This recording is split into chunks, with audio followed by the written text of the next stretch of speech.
Good morning, everyone. You can see I'm looking a lot better today. Still no work for me, unfortunately, and I am applying for jobs in America, and I'm hoping that something will open up. Of course, I do apply for jobs here, but ultimately, my goal is to land up in America. That's always what I wanted. I wanted to live in America, work in America. And it wasn't just because my uncles lived there. It's also because I have a love for America. And when I visited America, I liked it. I liked it better than Canada. Even as a child, I liked it better. So my grandfather took me there actually on a holiday. And he took me to different places. He took me to the Twin Towers. He took me to West Point. West Point is the Naval Academy, and I got to see that and to see how they won that war and the faith that they have in the Lord. And he took me to San Francisco. He took me to Disneyland. He took me to a lot of different places in America, and we stayed obviously with my uncles, his sons. And from there we moved around. But I didn't like England as much as I liked America, and I didn't like Canada as much as I liked America. And if you look at what's happening in our world now, everything's moving to America. And why is it that our Prime Minister Mark Carney, he's looking for other people to come invest in Canada, and he's building trade relationships with other countries so Canada can export, which is fine. But why is he taking his headquarters for his company to America? Right? I mean, it's different for somebody like me. Like, I belong to John Maxwell, the Maxwell leadership team. Our headquarters is in America because that's where John Maxwell is from. John Maxwell grew up in a vanilla family, white community, and as things changed, he adapted and he accepted people of different color and backgrounds and all of that. But why is it that our Prime Minister, who has a big company, is not willing to set up the headquarters here? Why isn't he asking other companies to set up their headquarters here? And why isn't he promoting people like me? Same with Justin Trudeau.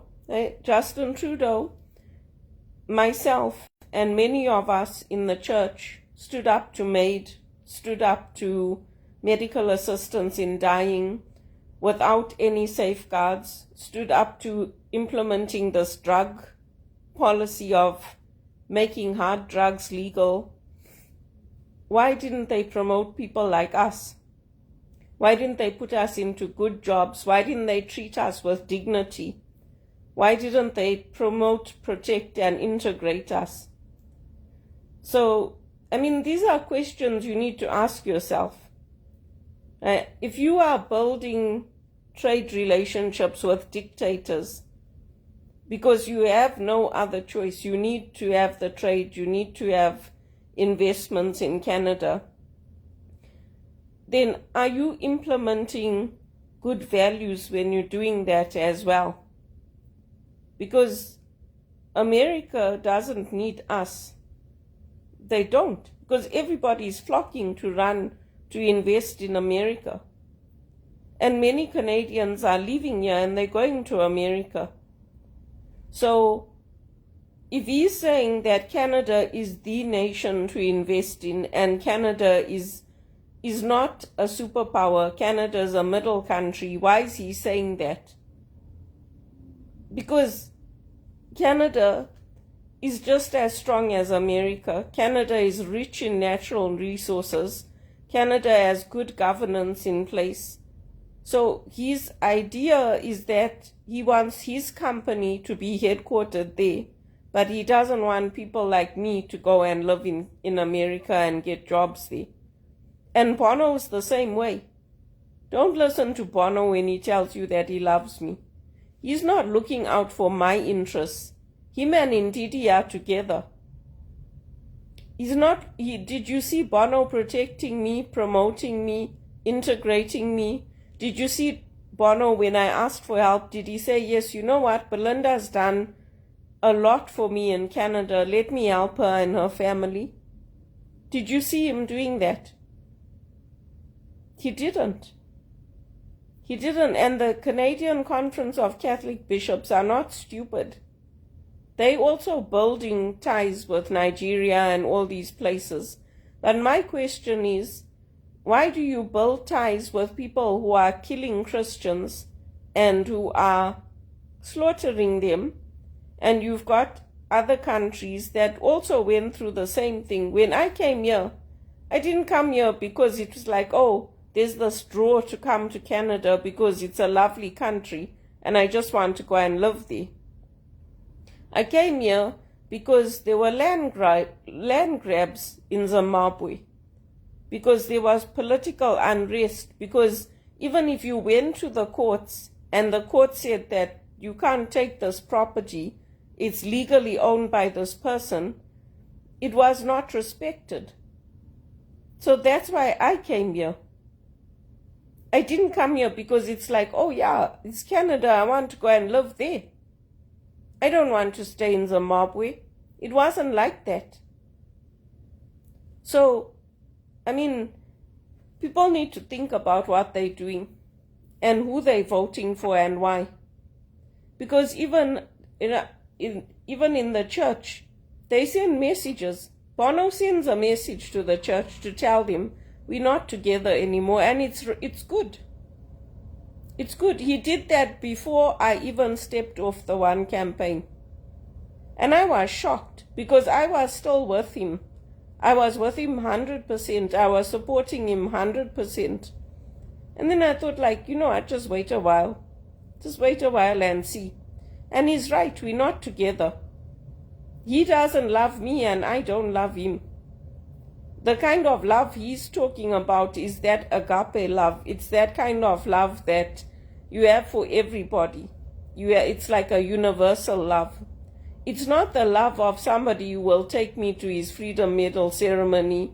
Even when Ndidi came here, she said to me, it's an honor to meet you. I said to her, yeah, it's an honor to meet you. She's like, oh no, the honor's mine. But did she ask Bono to take me to anything? Did she do anything for me? She didn't. She didn't. Most of us who volunteer for Bono, I don't know about in America, but most of us in Canada who volunteer for him, we were chosen by him. So why hasn't he done anything for us? And furthermore, why would he want to see me stuck in a country where he knows I'm not going to get good paid jobs, I'm not going to be promoted, I'm not going to be in a position of authority, I'm not going to be overseeing things? Why would he want that for me? Because I represented his interests in Canada. I represented him when I went out and I met with Marco Mendocino, and when I talked to them about getting the aid for Zimbabwe. I represented him and I represented Canada. So where is he? He's like Mark Carney. He's feeding the Kool-Aid, saying, yeah, this is the right thing to do. Bring in an African leader. And what about those of us who were born in Africa, who are here, and we don't have good paid jobs? We can't pay our rent. We don't have cars. We don't have anything. Where is his support for me? Where is his endorsement for me? It's not there. It's not. So if you think that Bono's like, oh yeah, this philanthropist and he's got a good heart and he's generous, he's making money off that. He's making money off it. So, I mean, every person that comes into this country wants to do well, wants to own a property, wants to come here for a better life, wants to be able to eventually move into having a private doctor, not continually going to the clinics and the health centers and all that. That's everybody's goal. So, I mean, think carefully what you're saying. And if you don't believe me, watch movies like Shake Hands with the Devil or Hotel Rwanda. They didn't make any movies about Zimbabwe. There's nothing. There's no movies about Zimbabwe. There's nothing. Unless you talk to somebody like me who lived through the Civil War and who went through the land grabs and did everything to come out of that, you won't know anything. And people like Bono don't promote us because there's no money in it for them. Why would they look out for our interests? They're only looking out for their interests. Did you ever see Bono saying, oh yeah, you know what, Belinda's done a lot for me. I'm going to make sure I get her into a good paid job. I'm going to make sure I speak well of her to the church authorities and the Pope and the bishops and the cardinals. Did you see him doing anything like that? He doesn't. He doesn't. And even he doesn't reply to me for anything that's for me. It's only if it's for his wife, for Ali, or his children, or for Ndidi that you'll see I'll get a response from him. He doesn't. He doesn't give a shit what happens to me. So don't fool yourself. Don't fool yourself. And the tennis players are different because the tennis players, they came to me just like Bono came to me. But the tennis players are different. You watch how the tennis players respond to me. You watch how the tennis players warm up to me. You watch, even if I go to the tennis here to watch some of the events, all the tennis players know me. Not just the Canadian players, all of them. They all smile, they come up to greet me, they'll wave if they don't come up. There's a big difference. Bono only took me to that conference because it was his launch. It was his launch and he wanted the support of the political parties. He wanted that and he needed people like me who are good, who are genuine, who are authentic. He needed people like me to be there for him. Even now, since I've stepped off this one campaign, do you see him doing anything for me? He's not. He's not, so don't fool yourself. Don't fool yourself. America is still the place where people want to be. America is still the place where people want to land up. America is still the place where people want to go and work, including me. Including me. And if you don't believe I applied for jobs in the one campaign, ask them. I applied. I applied for many jobs with them. And Bono, better not stop me from being hired in America. He's not the only one that's got a family to think of. He's not the only one that wants a better life for himself. He's not the only one that has lived through heartaches of losing parents young. I've never used my dad's death as a crutch. I've never used any of my relationships as a crutch. And furthermore, I wouldn't be allowed to. My family is not like that. So think carefully. And if all these big shots who are connected with me from the Maxwell team and from TD and RBC and all these places, put my name forward for those jobs in America. I want to go. I want to earn that big money. I want to buy a property. I want to come up in life just like Mark Carney. He's not the only one that wants to come up in life. And if he's so gung-ho on Canada, he must bring his headquarters for his company back here. Because President Trump is saying the same thing. He's saying, why are all the companies leaving Canada and setting up their headquarters in America? If Canada is that great, and he wanted to set up headquarters here for American companies. He told him he wanted headquarters here for the banks, for manufacturing, for a lot of things, and they said no. So now he's letting them come to America, and he should take me too.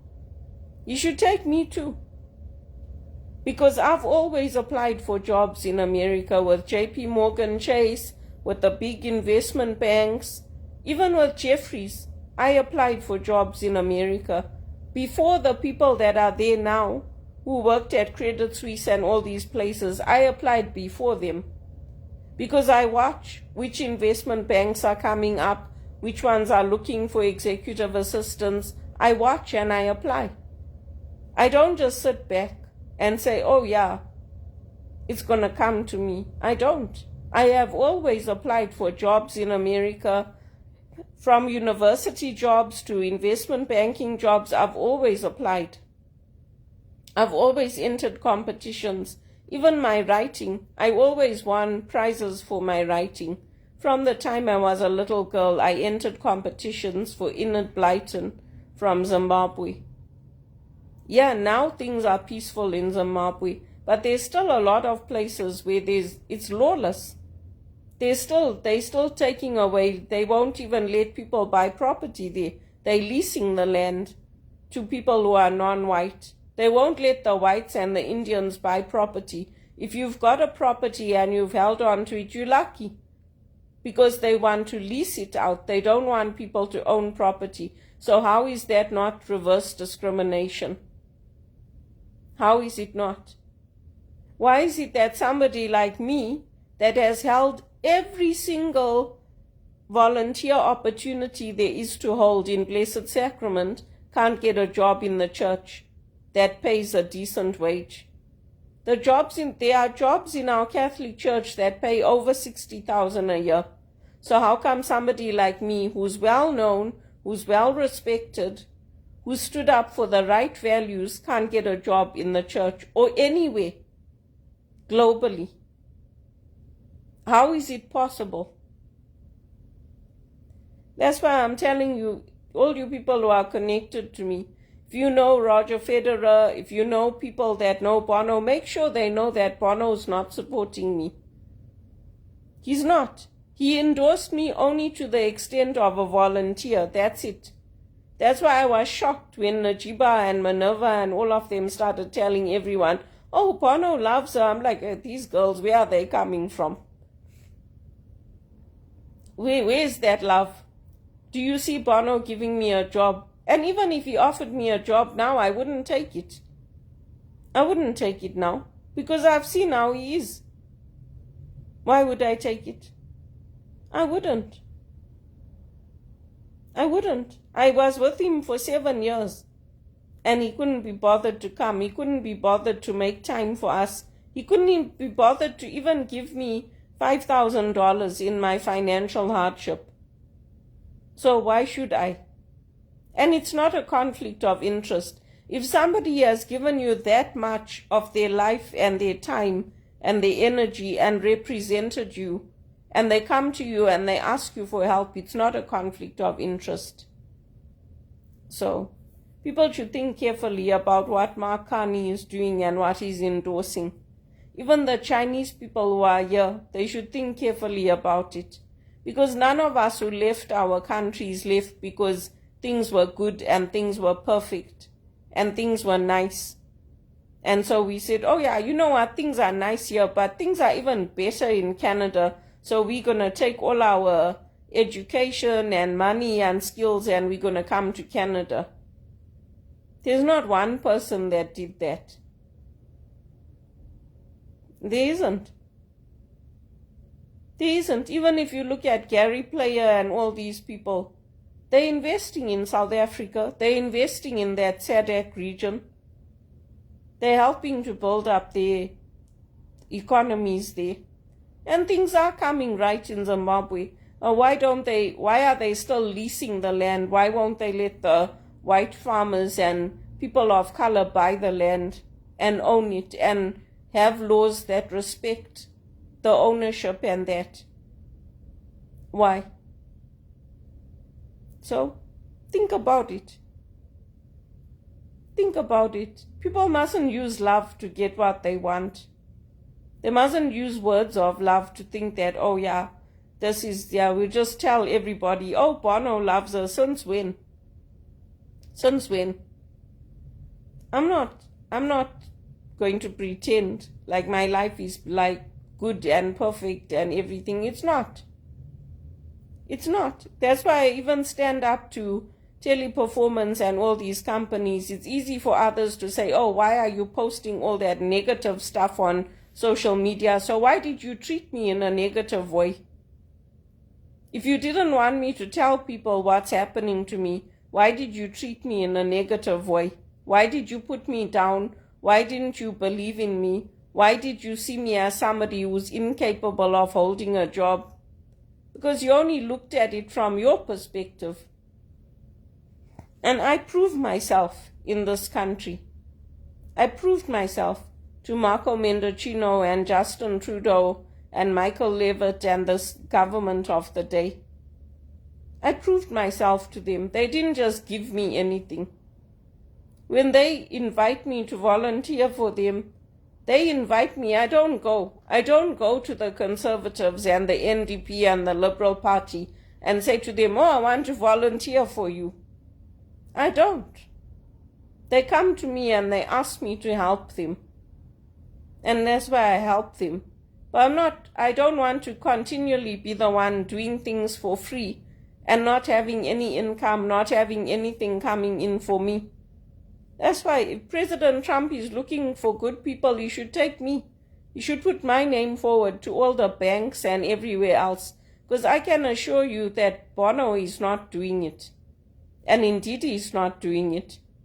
Why should she? She's got her people in Nigeria that she's looking out for. And the Nigerians themselves are not happy with the decision that Bono's made.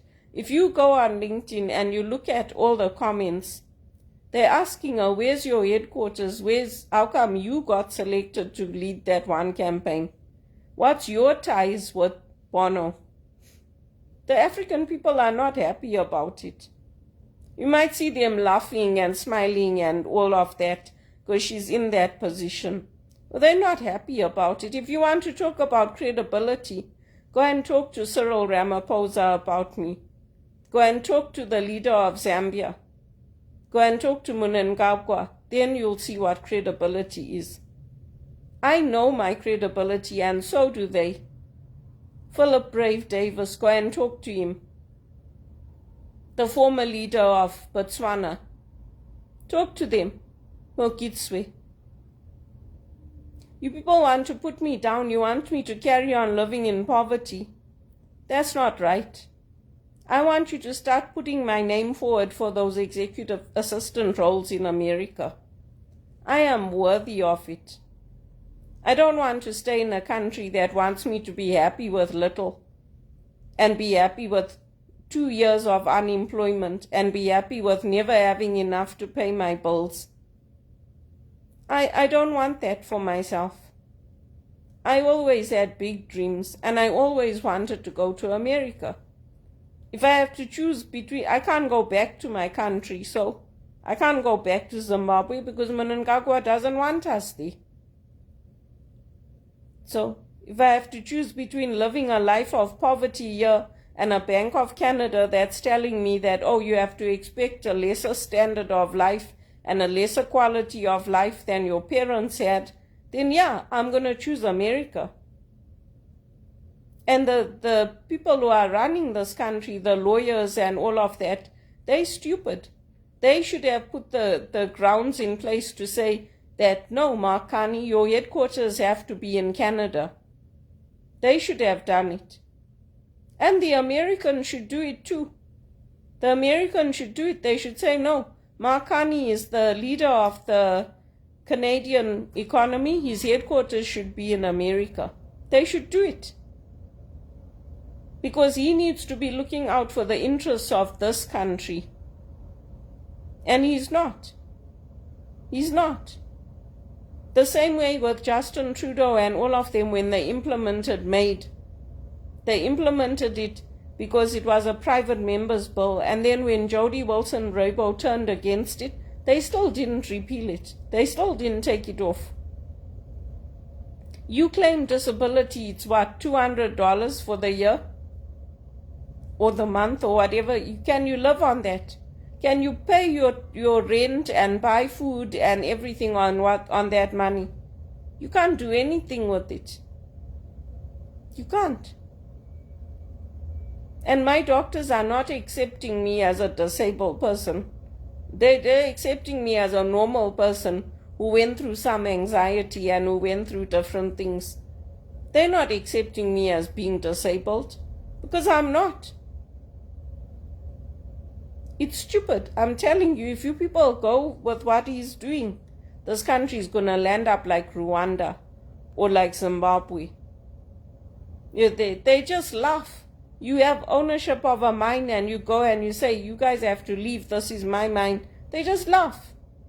They just take out their guns and laugh and say, get out from here, you Indian. Or get out from here, you Mukiwa, you white person. So what kind of life is that? You guys get to think carefully. If I do whatever I do now, if I tag one, I'm doing it as a partner. I'm not doing it. I was a subordinate to Ndidi. I'm not a subordinate anymore. And they made sure I was treated like a subordinate. I'm not. Even in the church, I partner with Father Larry. I'm a spiritual director. I have just as much authority in the church as any of these priests and bishops and cardinals. I have just as much. I've never abused my authority. I've never hurt anyone. But this, what Bono is doing, he better be careful. There's a God. There's a God.